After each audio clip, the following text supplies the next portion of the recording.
लोग जिन नगरों में रहते हो, इन बड़े बड़े नगरों में तो हफ्ते में 2-3 दिन घर में भोजन बनता, बाकी दिन तो बाहर ही पाते हैं सब लोग।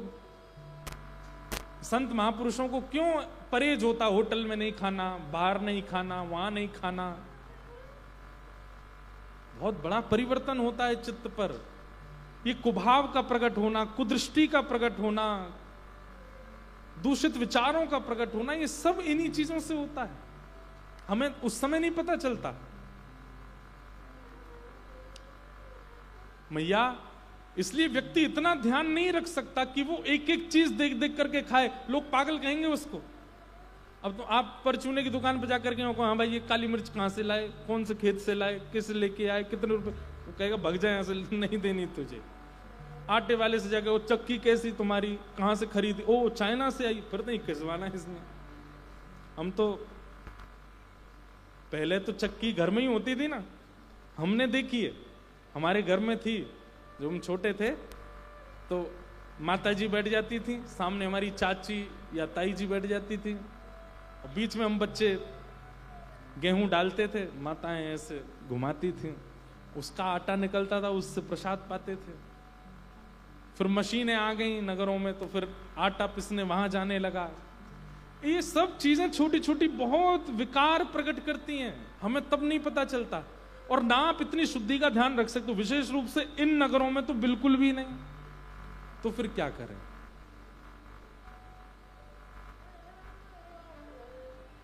जैसे हॉस्पिटल में काम करने वाले नर्स हों या डॉक्टर हों, वो पूरे दिन पेशेंटों के बीच में रहते हैं, पूरे दिन संक्रमित बीमारियों के बीच में रहते हैं, मास्क लगा करके रखते हैं, हाथ में ग्लव्स पहन के रखते हैं, अपने कपड़ों के ऊपर एक कपड़ा और पहन के रखते हैं, और फिर रात में घर जाने से पहले, भोजन बाद में करते हैं, पहले नहाते हैं, स्नान करते हैं, फिर कुछ पाते हैं। ठीक वैसे ही मुख में नाम रूपी मास्क लगा करके रखो,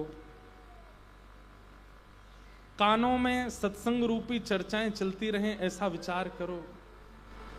हाथों में ग्लव्स की जगह करमाला धारण करके रखो, माथे पर तिलक लगा के रखो। ये सारे संक्रमित कीटाणुओं से बचने के कुछ साधन हैं। गले में कंठी पहन के रखो, और फिर जब जब अवसर मिले, और आजकल तो फोन में आधुनिकता है, अपने घर आकर के रात्रि सोने से पहले भागवत की कथा हो, रामचरितमानस हो, सुंदर किसी महापुरुष का प्रवचन हो, आप जहां से दीक्षित हैं आपके गुरुजी के प्रवचन हो, उनके प्रवचन रूपी रस धारा में स्नान कर लो, रोज बच जाओगे।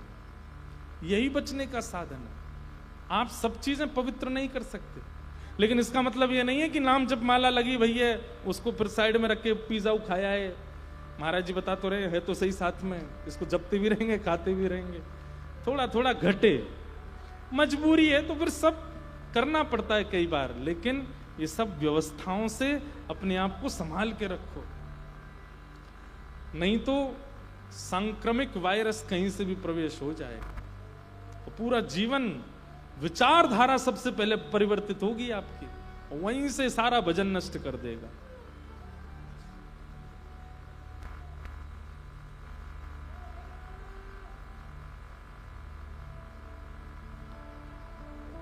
इस प्रकार वो महात्मा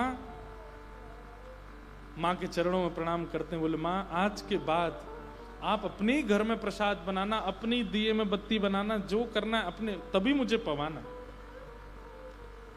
क्योंकि किसी और के धन से प्रकट किए गए प्रकाश में भी दिया बना करके बेच के धन कमा के भोजन बनाओगी, उससे भी मेरा मन विचलित हो सकता। इस प्रकार ठाकुर जी समझाते हैं मां को, मां इंद्रियों को एकाग्र करने का एक ही तरीका है, अपने मन को संगति अच्छी दो। आपको पता है धोती पहनना भी, ये भी एक सत्संग है, ये बगलबंदी पहनना ये भी एक सत्संग है, तिलक लगाना, केसर घिस के चंदन लगा के रखना ये भी एक सत्संग है, गले में कंठी पहन करके रहना ये भी एक सत्संग है। ये सब सत्संग के स्वरूप हैं, इनसे भी बहुत हद तक बचाव होता है आपके विचारों में। वस्त्र संग, भोजन संग, व्यक्ति संग, ये तीनों जब शुद्ध होंगे तब मन की इच्छाएं धीरे धीरे शांत होती हैं। इसलिए वैष्णव यदि आप बने हैं तो इन 3 संगों को सुधारने का प्रयास कीजिए। सबसे पहला वस्त्र। लोग बाग कहते हैं आप तो पुरानी विचारधारा वाले हो, हम तो बोलते कृष्ण कृष्ण पर पहनते कुछ भी हैं, रहते कैसे भी, बाल कैसे भी रखते हैं। कई लोगों के विचित्र, पहले तो अलग तरीके के बाल होते थे, आजकल तो नीले हरे गुलाबी भी होते हैं, कैसे भी रख लेते हैं। भाई ये ठाकुर जी प्रदान कर रहे हैं आपको, ये ठाकुर जी दे रहे हैं आपको, ये ठाकुर जी दे रहे हैं आपको।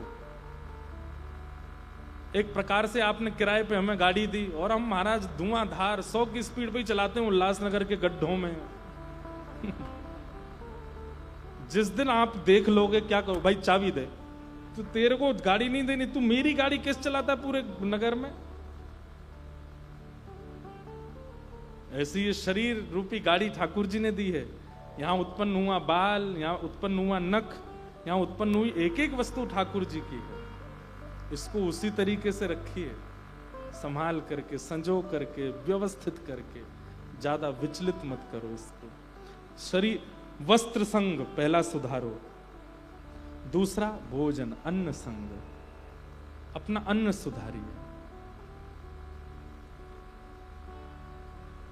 खूब अच्छा अच्छा पाइए लेकिन भगवत प्रसाद पाइए। और तीसरा व्यक्ति संग, किसके साथ रहते हैं हम, उसका संग सुधारो। ये 3 संग यदि आपके सुधर गए तो आपका मन, कई लोग कहते हैं नाम जप नहीं होता, नेत्र बंद करके कुछ भी आने लगता है, ध्यान नहीं लगता, हमारा मन बहुत विचलित रहता है। ये मन बड़ा चंचल है, कैसे तेरा भजन करूं, जितना इसे समझाऊं उतना ही मचल जाए। इसलिए इसको सुधारने के यही तरीके हैं। 3 संग सुधारो, वस्त्र, अन्न और व्यक्ति। आप अपने आप अनुभव करेंगे, आपकी विचारधाराएं, आपके अंदर धैर्यता, आपके अंदर सहनशीलता, सब कुछ व्यवस्थित हो रही है। फिर भगवान ने यहां व्यक्ति में कौन कौन से गुण होने चाहिए जिसका हम संग करें, 5 गुण बताए। तितिक्षवः कारुणिका श्रुहितः सर्वदेहि नाम अजात शत्रवः शांता साधवः साधुभूषणात्। हम कहते हैं या तो ये 5 गुण हो या 5 में से एक भी गुण हो, उसका संग करो, या जिसका संग करो उसको कह दो भाई तुम में से ये 5 गुण होने चाहिए, एक तो लाओ। सबसे पहला सहनशीलता, दूसरा दया, तीसरा करुणा। दया और करुणा में अंतर है। दया तो कई बार हो जाती है लेकिन आप करते कुछ नहीं हो। जैसे गाड़ी में जा रहे हैं, किसी व्यक्ति की दयनीय स्थिति देख करके आपको दया हो गई लेकिन आप चले गए, आपने किया कुछ नहीं। करुणा में तो आप तुरंत गाड़ी रोकोगे, उतर के जाओगे, उसकी मदद करोगे कि करुणा। करुणा नहीं है तो दया अच्छी है, लेकिन दया है तो उसको करुणा में परिवर्तित करो। सहनशीलता, दया, करुणा और अजात शत्रवः, चौथा लक्षण, किसी से शत्रुता नहीं। कोई आपको शत्रु मानता है, मानने दो, आप फिर भी उसका भला ही बोलो। हे गुरु वसंत शाह जी, हे गुरु पारू शाह जी, हे वसंत शाह दरबार के समस्त आचार्यों, वो व्यक्ति मुझसे ईर्ष्या रखता है, मुझे पता है। वो व्यक्ति मुझे भाता नहीं, मेरे उसको बिल्कुल नहीं भाता मुझे, पर आप उसका कल्याण ही करना, आप उसका भला ही करना, आप उसका अच्छा ही करना। अरे और तो और क्या कहें, जो ईर्ष्या करता है आपसे, अब हम कथा करते हैं, सब प्रेम करने वाले नहीं है, कई लोग बहुत ज्यादा प्रेम करने वाले भी हैं। बहुत ज्यादा प्रेम समझ जाओ, ईर्ष्या, निंदा, स्तुति, सब चीज है। ऐसे लोगों के लिए लाल जी से प्रार्थना, लाल जी इनके अंदर प्रेम भर दो, इनके अंदर सहजता ले आओ, इनके चित्त में थोड़ी सी करुणा आ जाए।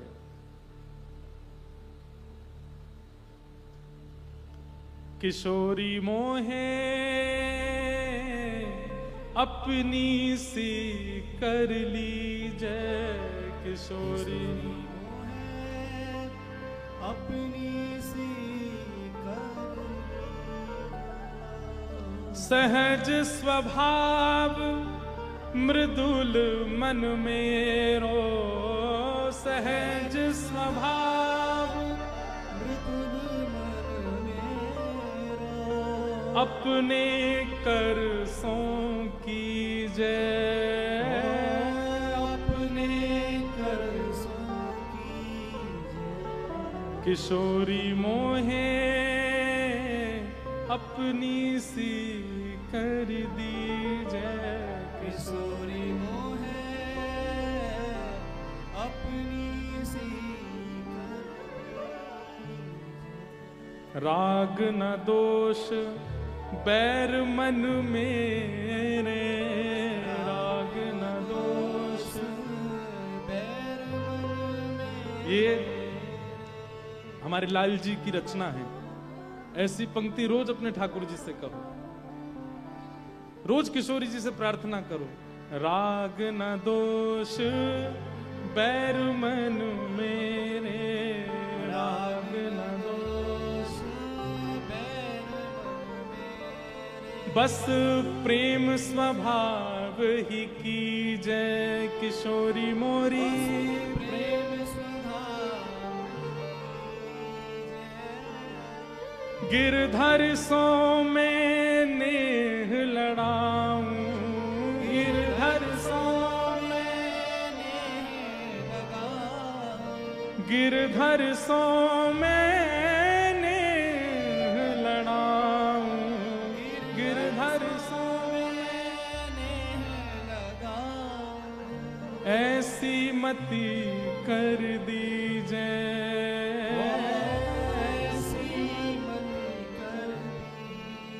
किशोरी मोहे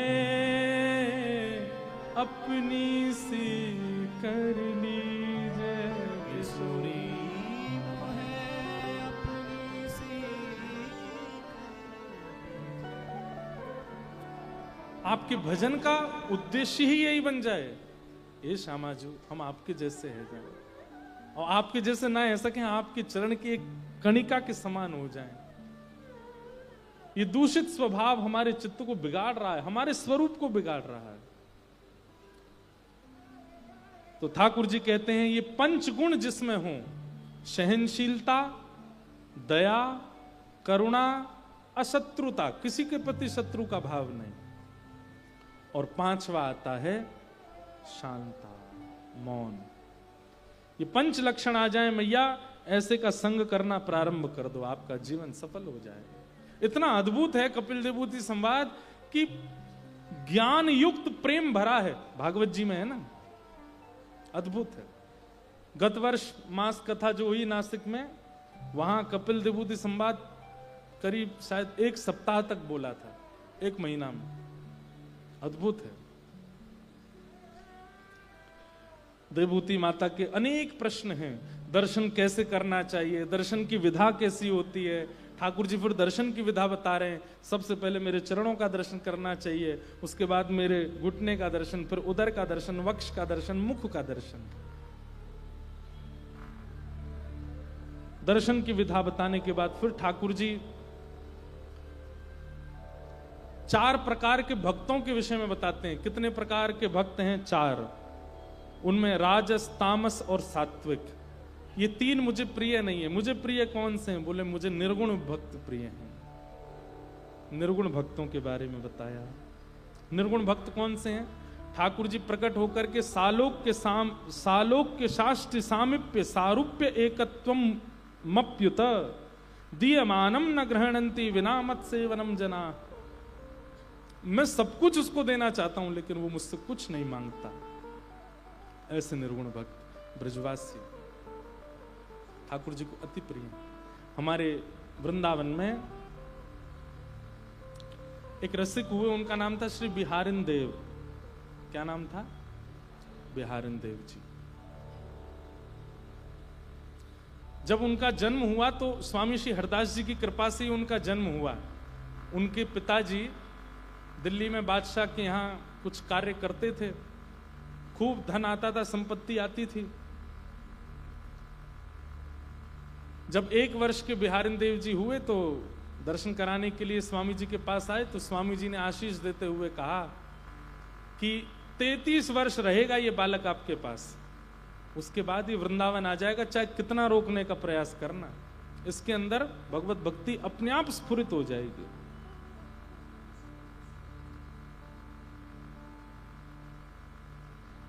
क्योंकि ये ठाकुर जी की कृपा से आया है पृथ्वी पर, ये ठाकुर जी की सेवा के लिए ही आया है। 33 वर्ष का इसका कर्म बचा है, वो ये करने बाहर जाएगा, फिर आ जाएगा। स्वामी जी ने बोल दिया। पिताजी के बाद उनको भी बड़ी नौकरी मिली, खूब धन आदि कमाने लगे। लेकिन एक दिन ऐसा आया, सब जगह से अपने आप मन उच्चाटित हो गया, सब जगह से मन अपने आप हटने लगा। जैसे जॉब छोड़ने का मन होता है तो रेजिग्नेशन लेटर देते हैं, अब हमें जॉब नहीं करनी, हमें छुट्टी दे दो। ऐसे इन्होंने भी बादशाह के यहाँ कहा कि भाई अब हमसे सेवा नहीं हो पाएगी, आप कोई और ढूंढ लीजिए। लेकिन बादशाह बोला आप कहीं नहीं जाओगे, आप मेरे पास ही रहोगे, आपसे श्रेष्ठ मुझे कार्यकर्ता नहीं मिलेगा।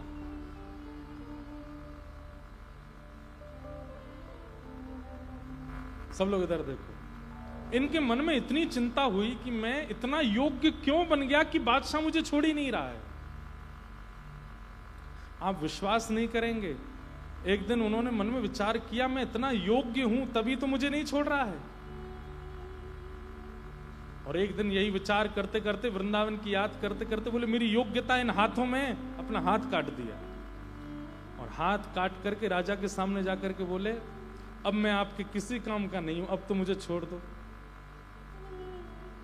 बादशाह बोला भैया तुम मानव ही हो ना, ऐसा क्या है वृंदावन में, ऐसा क्या है उस धाम में कि तुमने अपने हाथ ही काट दिए, किसी काम का नहीं बचूं मैं। सहर्ष अनुमति दे दी, आप जाइए। प्रसन्न मुद्रा में गए वृंदावन, और जैसे ही निधिवन राज में जाकर के स्वामी श्री हरदास जी महाराज को दंडवत प्रणाम किया, स्वामी जी की दृष्टि पड़ी, हाथ काट लिए वृंदावन के लिए कि मैं किसी के योग्य ना रह पाऊं। मेरे हाथ रहेंगे तो सब मुझसे क्रिया करवाएंगे संसार की, मैं हाथ ही काट देता हूं। स्वामी जी की जब दृष्टि पड़ी, नेत्र सजल हो गए स्वामी श्री हरदास जी के, और वो अश्रु बिंद ही कृपा के रूप में बिहारिन देव जी के हस्त कमल पर जब पड़ा तो पुनः उनके हाथ प्रकट हो गए। बिहारिन देव जी घबरा गए, बोले जय जय ये हाथ आ गए, राजा मोह फिरते ले जाएगो।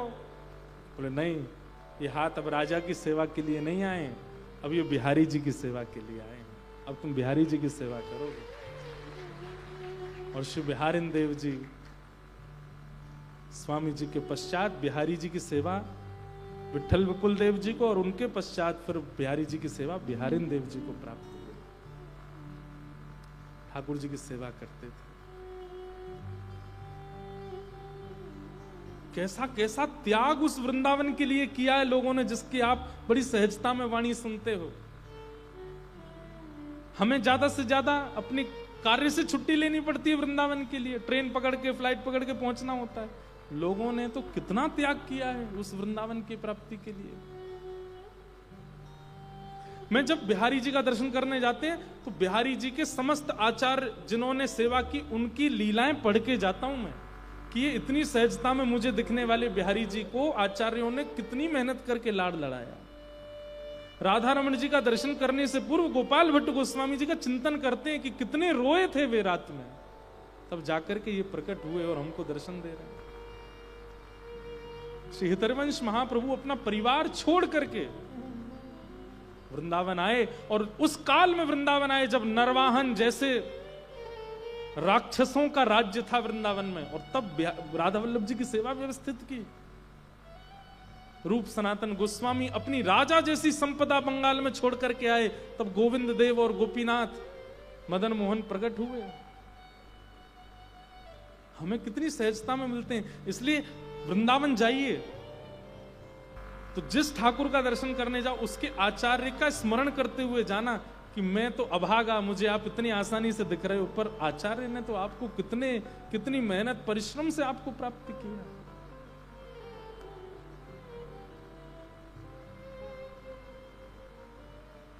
ऐसे निर्गुण भक्त जो अपनी इंद्रियों का प्रयोग संसार के मार्जन के लिए नहीं करते हैं, ठाकुर जी की सेवा के लिए करते हैं, ऐसे भक्त वो मुझे बहुत प्रिय हैं।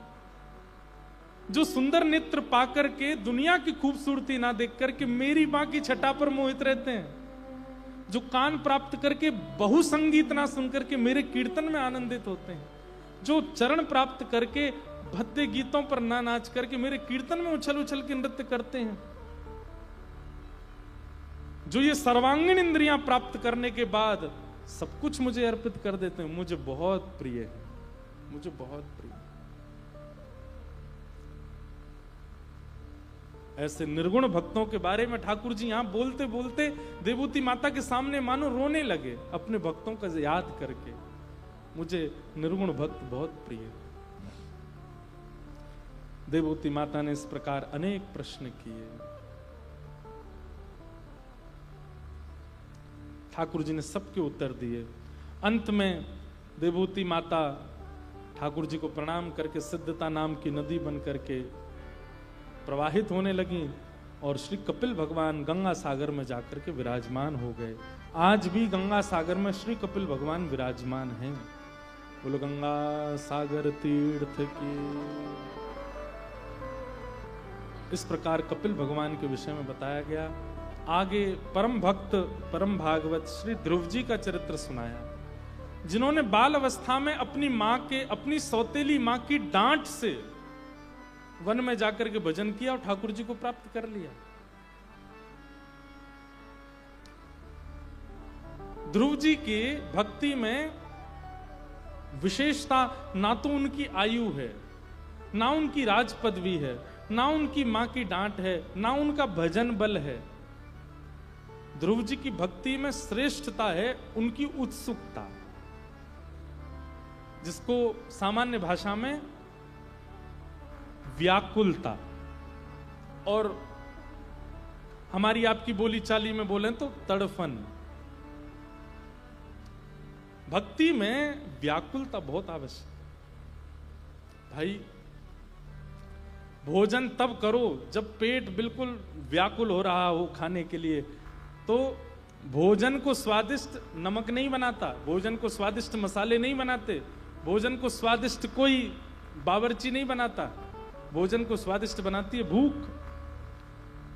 अगर आप बहुत भूखे होगे तो आप सही माने आप नींबू डालना भी भूल जाओगे, आप नमक डालना भी भूल जाओगे, आप बस खाओगे, पाना है। आपको बिना नमक की सब्जी भी बड़ी स्वादिष्ट लगने लगेगी। ठीक वैसे ही भक्ति में जब तक व्याकुलता की भूख नहीं होगी, व्याकुल नहीं होगी, भूख नहीं होगी, तब तक भक्ति में आपको बीच बीच में मन भटकता रहेगा। बीच बीच में मन कभी कभी चला गया, बंबई के एक्टरों में फंस गया, कभी कभी बीच में पिक्चरों में चले गए, बीच बीच में भोग विलासों में मन चला गया, कभी कहीं इस प्रकार मन भटकता रहेगा। पर एक रस ठाकुर जी के रहें, ये तभी होगा जब चित्त में व्याकुलता, भूख होगी भगवत प्राप्ति की। मीराबाई भूखी थी भगवत दर्शन की, मिले ठाकुर जी। कुम्मनदास, तू है सखी बड़ भाग बड़ी, नंदलाल तेरे घर आवत है। तू है सखी बड़ भाग बड़ी, नंदलाल तेरे घर आवत है। तू अपनों श्रृंगार करत है, तू अपनों श्रृंगार करत है।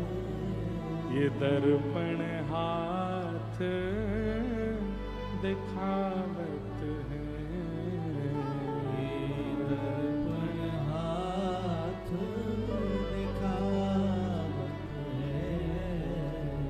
तू है सखी बड़ भाग बड़ी, नंदलाल तेरे घर आवत है।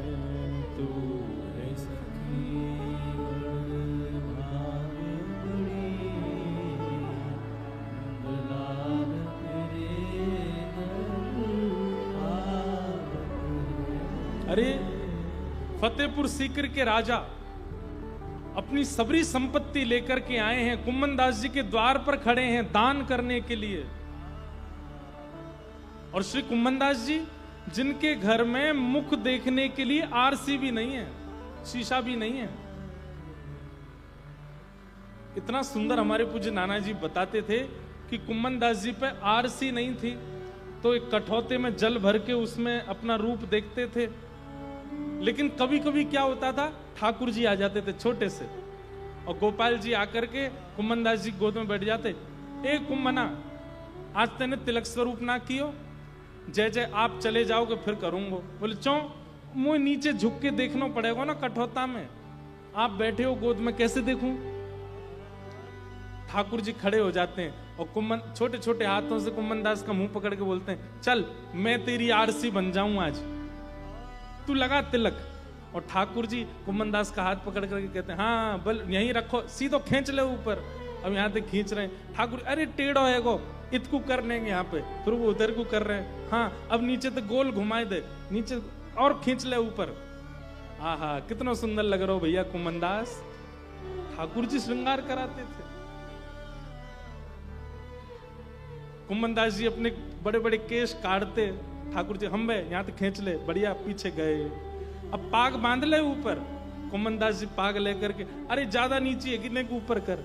ठाकुर जी कुम्मन दास जी के नेत्रों से आंसू गिरते रहते हैं। तू अपनो श्रृंगार करते है, तू अपनो श्रृंगार करते है, ये दर्पण हाथ दिखावत है, ये दर्पण हाथ दिखावत है।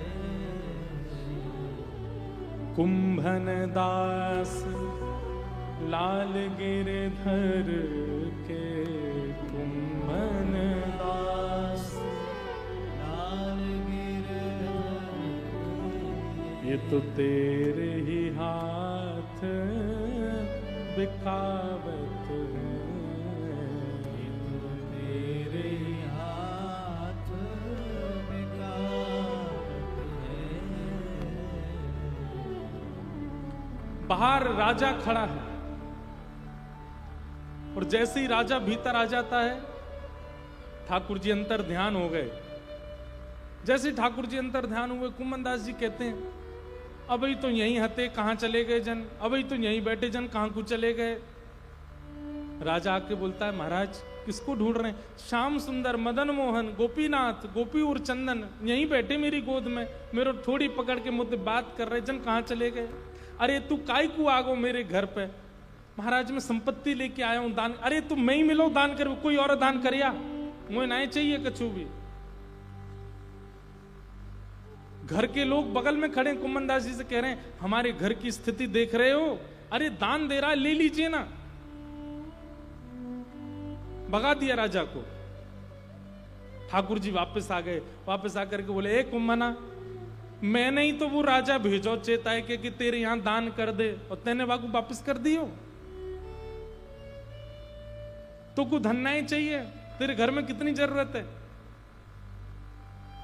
कुम्मन दास जी के नेत्र सजल है गए, बोले, आप जैसो धन प्राप्त करने के बाद कोई धन की इच्छा नहीं है नाथ, कोई धन काय को चाहिए।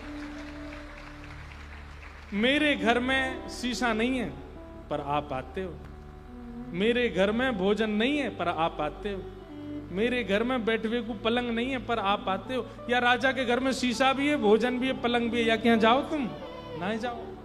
इतने रत्न उसके यहाँ फिर भी नहीं जाते। आओ आप मेरे यहाँ आते तो फिर मैं काय को मांगू, वो रत्न काय को मांगू जिन रत्नन से आप दूर रह जाओ। ऐसा त्याग, ऐसी उत्कंठा हमारी है ही नहीं। हम बस सुन के खुश होने वाले लोग हैं, चित्त में कभी लाते ही नहीं है अपने।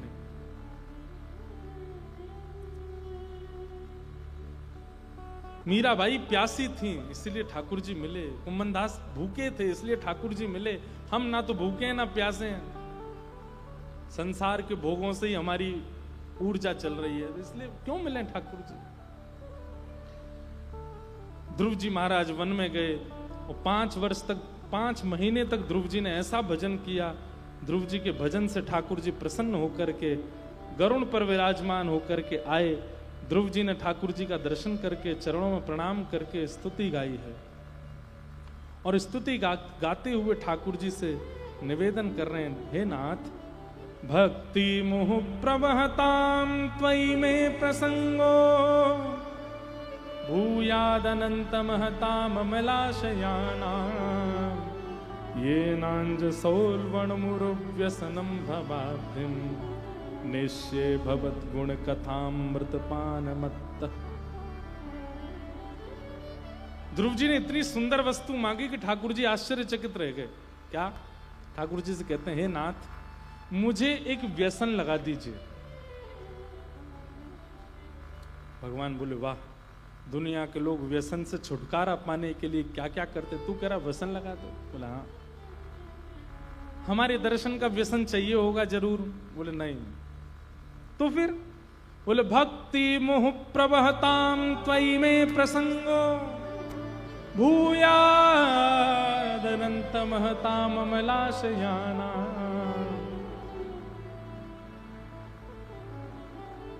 निश्चय भवत गुण कथाम मृतपान मत्त।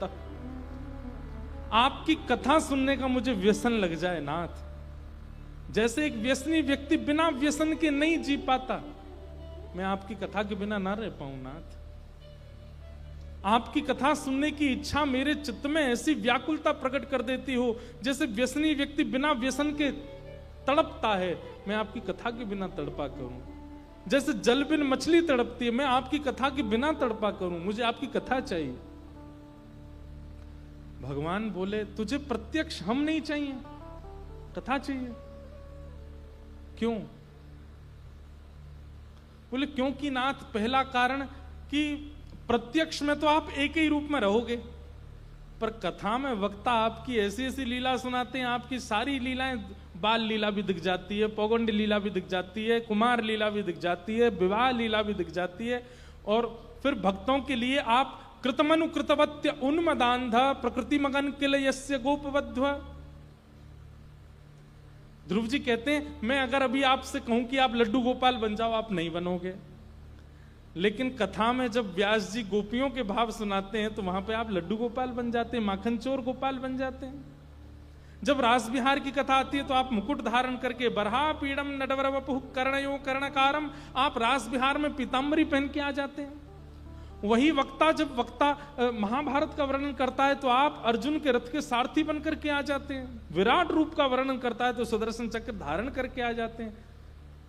प्रत्यक्ष दर्शन में तो आप एक ही रूप में रहते हो, लेकिन कथा में तो आपके बहुरूप देखने का अनुभव होता है, इसलिए मुझे कथा चाहिए।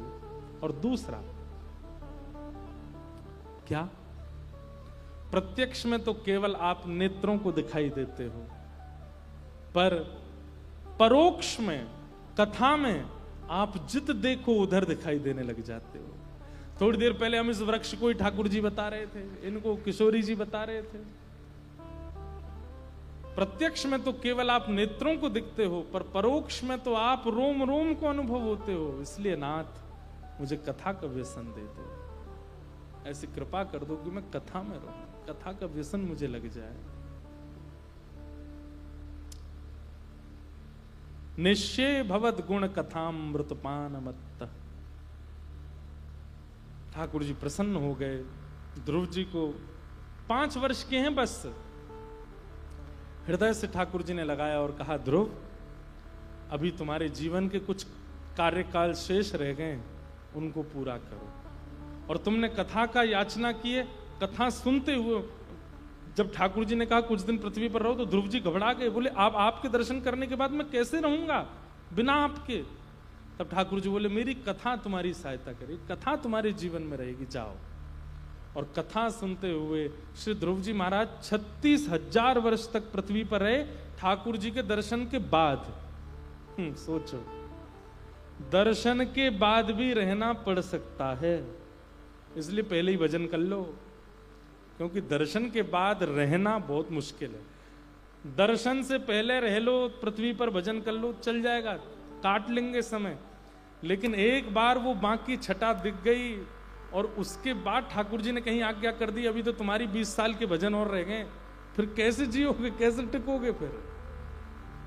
इसलिए पहले ही भजन कर लो, उसके बाद रहना ना पड़े। ध्रुव जी को ठाकुर जी ने 36,000 वर्ष तक राज्य करने का आज्ञा दी। तत्पश्चात ध्रुव जी के आगे के वंश में इनके बेटा बैन हुए, बैन के बेटा, इनके बेटा अंग हुए, अंग के बेटा बैन, बैन को ऋषियों ने मार दिया। उनके अंग से भगवान पृथु प्रकट हुए। भगवान से इन्होंने 10,000 कानों का वरदान मांगा। देखो, बैन ने ठाकुर जी से कहा मुझे 10,000 कान दे दो। क्यों? 2 कानों से आपकी लीला ग्रहण कर पाना मेरे लिए असंभव है, 10,000 कान हो। ऐसी हमारी किशोरी जी एक ब्रज की लीला में कहती हैं, क्या कहती हैं? बहुत सुंदर पद है, अब हम उसमें प्रवेश कर जाते हैं तो यहाँ की कथा रह जाती है, लेकिन 1-2 लाइन सुना देते हैं। आहा, जो ब्रह्मा को वश कर पाऊं, जो ब्रह्मा को वश कर पाऊं, तो मैं अपनी सृष्टि बनवाऊं, तो मैं अपनी सृष्टि बनाऊं। सब गोपियां बैठी हैं, किशोरी जी मध्य में बैठी हैं, और श्याम सुंदर थोड़ी देर पहले ही वहां से गए हैं। सब गोपियां बोली, हे किशोरी जी, ये श्याम सुंदर आ जाते हैं तो मन होता है ये जाएं नहीं कभी, और आ भी जाते हैं तो बैरनी ये पलकें ये बार बार गिरती रहती हैं, ऐसा कुछ हो सकता है कि पलकें कभी गिरे ना? हे किशोरी जी, हम बड़ी दुखी हैं इन पलकों से, इन नेत्रों से। जड़ उदीक्षताम, ये जड़ है विधाता, इसने क्यों बनाई पलक? किशोरी जी कहती हैं बिल्कुल चिंता मत करो, अब की बार विधाता इन्होंने बनवाया, कृष्ण ने, चिंता मत करना। जब इस विधाता का कार्यकाल, विधाता मतलब ब्रह्मा, जब इस ब्रह्मा का कार्यकाल पूरा होगा ना, जब दूसरा ब्रह्मा बनेगा तो मैं जाऊंगी कि ब्रह्मा मैं चुनूंगी और उस ब्रह्मा से मैं अपने अनुसार सृष्टि करवाऊंगी। तो गोपियां कह रही हैं कैसी सृष्टि करवाओगी आप? तब किशोरी जी कहती हैं, रोम रोम प्रति नैन बनाऊं, रोम रोम प्रति, इतने ये रोए बना दिए, क्या काम है इनका? इनका कोई काम है? कोई उपयोग है इनका? कोई उपयोग नहीं। होता होगा तो साइंटिफिक वाले फिट कर देंगे, इससे ये होता है, ये होता है। ठीक है, हमको तो पता ही नहीं, 28 साल के हो गए, आज तक तो पता नहीं चला इनका क्या काम है। लेकिन किशोरी जी कह रही हैं जितने रोए शरीर में हैं इतने नैन प्रकट हो जाएं। रोम रोम प्रति नैन बनाऊं, रोम रोम प्रति नैन बनाऊं। और फिर किशोरी जी कहती हैं तुम सबके भी मन की बात सुनूंगी। बोले क्या? एक टक रहे, ये खुले रहे, इसलिए पलक न बनाऊं, एक टक रहे पलक न बनाऊं। आहा, गोपियां सब नृत्य करने लगी। अब तो हमें प्रतीक्षा है कि ये विधाता कब जावेगो, अगलो विधाता कब आवेगो, क्या करेंगे उन हजारों नेत्रों से? बोले श्याम सुंदर को निहारेंगे, श्याम सुंदर के रूप माधुरी का दर्शन करेंगे। ये गोपियां बड़ी चतुर हैं। ठाकुर जी जब सामने होते हैं ना तो उनको इतना बड़ा भुला सुनाती हैं, और जैसे ही चले जाते हैं फिर रोती रहती हैं, हमें दिखे नहीं, हमें कैसे उनका रूप देखें, कैसे उनका श्रृंगार देखें। वही बात यहां पर राजा पृथु ठाकुर जी से 10,000 कान मांगते, रोम रोम हो मैं तो श्रवणमयी रे। इस प्रकार राजा पृथु का चरित्र सुनाया। तत्पश्चात भूगोल, खगोल, नरकों का वर्णन किया, अजामिलोपाख्यान सुनाया गया, और भगवान के परम भागवत श्री वृत्रासुर जी का चरित्र आया, जिन वृत्रासुर जी ने 4 श्लोकों में भगवान की परम भक्तिमय रूप का गान किया। इस बार नाथ द्वार में जो ठाकुर जी का उत्सव था, उसमें इन चतुश्लोकों पर ही चर्चा हुई थी विशेष रूप से। वृत्रासुर कह रहे हैं, अहम हरे तब पादैकमूल दासानुदासो भवतास्मि भूय मनस्मरेता सुपतेर्गुणांस्ते गृणीत वाक्कर्म करोतु काय न नाकपृष्ठं न च पारमेष्ठं न सार्वभौमं न रसाधिपत्यं न योगसिद्ध पुनर्भवं वा समञ्जसत्वा विरहय्यकाङ्क्षे। वृत्रासुर ने भगवान की स्तुति गाई। वृत्रासुर क्या कह रहा है? हे नाथ, मैं आपके चरणों के दासों का दास बन जाऊं, ऐसी मुझ पर कृपा कर दो।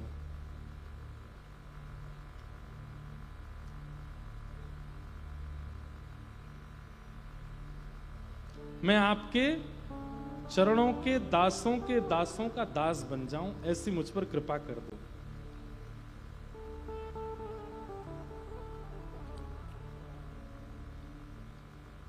क्यों? ठाकुर जी बोले मेरा दास नहीं बनना, चरणों के दासों का दास क्यों? बोले नाथ, कई बार ब्याज से ज्यादा मूल प्यारा होता है, अपने पुत्र से ज्यादा पौत्र प्यारा होता है, और पौत्र से भी ज्यादा परपौत्र प्यारा होता है। हमारे भारत में तो ऐसा है कि परपौत्र यदि जन्म ले ले तो दादाजी सोने की सीढ़ी चढ़ते हैं। क्यों? परपौत्र हुआ है, परपौत्री हुई है, तो और ज्यादा प्रसन्न होते हैं। 3-3 पीढ़ियां देख ली हमने। ठाकुर जी, आपको भी पीढ़ियां देखने में अच्छा तो लगता होगा। आपके भक्त नारद जी के भक्त वो, उनके भक्त वो, उनके भक्त वो। जब आप सुनते होंगे ये भक्तों के भक्त हैं, आपको कितनी खुशी होती होगी। ये मेरे चरणाश्रितों के भक्तों के भक्त हैं। इसलिए मुझे आपका दास नहीं बनना। दासानुदासो भवतास्म भूयः।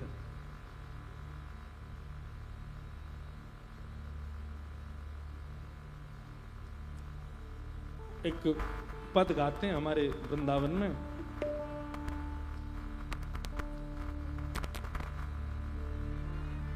और उस पद में एक भाव कहते हैं किशोरी जी से।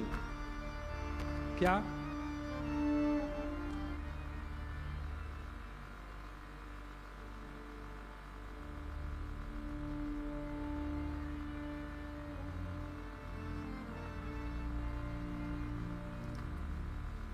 मेरे गिनियो ना अपराध लाडली श्री राधे, मेरे गिनियो ना अपराध लाडली श्री राधे। और उस पद में एक बात कहते हैं, माना कि मैं पतित बहुत हूँ, माना कि मैं